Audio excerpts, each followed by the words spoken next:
Bonjour les amis, j'espère que tout le monde va très bien. J'ai le plaisir de vous présenter une nouvelle vidéo intitulée Réseau de distribution. Tout d'abord, nous allons voir une introduction un peu généralisée à propos des systèmes d'alimentation en eau potable. Après, on passe au réseau de distribution. Bien sûr, on va traiter le réseau de distribution d'une manière généralisée, c'est-à-dire après, au fur et à mesure, nous allons voir plus de détails si vous voulez, bien sûr. Alors, en général, un système d'alimentation en eau potable peut être divisé en trois composantes. La première, c'est la zone d'adduction, c'est entre les ressources, c'est-à-dire soit puits, forage, captage de sources prises en rivière, etc., et les unes de potabilisation et est appelée aussi station de traitement, station de purification. Donc, l'eau est donc brute et non traitée. Après, on a la zone de transfert entre les unes de potabilisation et le réservoir de distribution. L'eau y est traitée dans cette zone et les débits sont les mêmes que dans la zone d'adduction.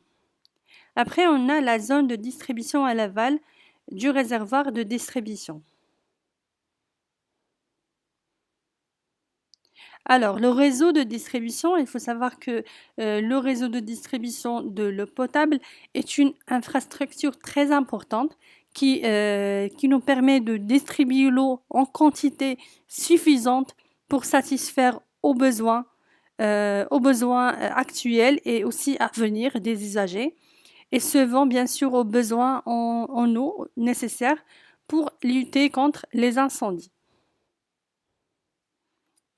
Et pour assurer l'approvisionnement en eau du réseau de distribution, on recourt aux pompes de surpression, appelées aussi pompes à haute pression. Et ces pressions d'utilisation du poste de surpression, il faut savoir que ces pressions varient selon bien sûr la topographie des lieux, selon la demande en eau, selon l'ossature du réseau de distribution, c'est-à-dire soit maillé ou bien ramifié, et le diamètre des conduites.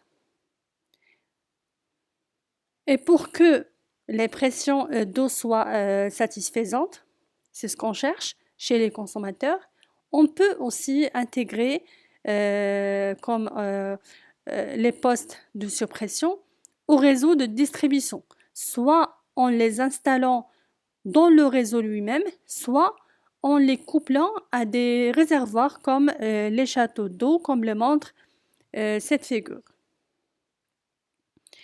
Comme le montre cette figure, dans laquelle les chiffres qui sont placés le long des conduites indiquent les diamètres de ces conduites.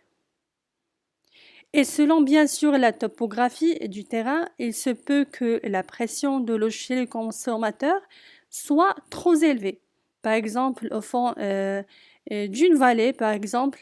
Donc, on corrige une telle situation en installant bien évidemment une vanne de réduction de pression sur le réseau, à un endroit bien sûr qui est approprié.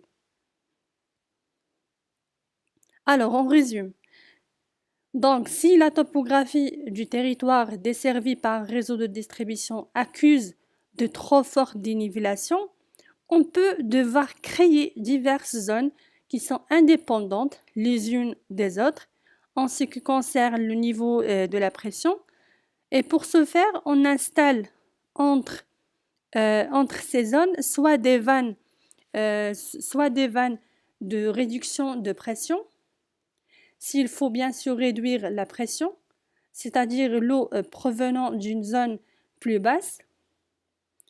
On crée ainsi dans les diverses zones des régions cela s'appelle palier de pression. Et de la sorte que la pression n'est jamais soit trop faible ni trop élevée, comme le montre cette figure dans laquelle on voit certains agencements possibles de paliers de pression. J'espère que cette vidéo vous aura plu. N'oubliez pas de télécharger les cours que je vous présente ici sous format PDF dans notre site injo.com. Le lien bien évidemment dans la barre d'information. Également, si ce n'est pas déjà fait, je t'invite à t'abonner à Ingénierie de l'eau et puisque on se retrouve dès demain sur Ingénierie de l'eau.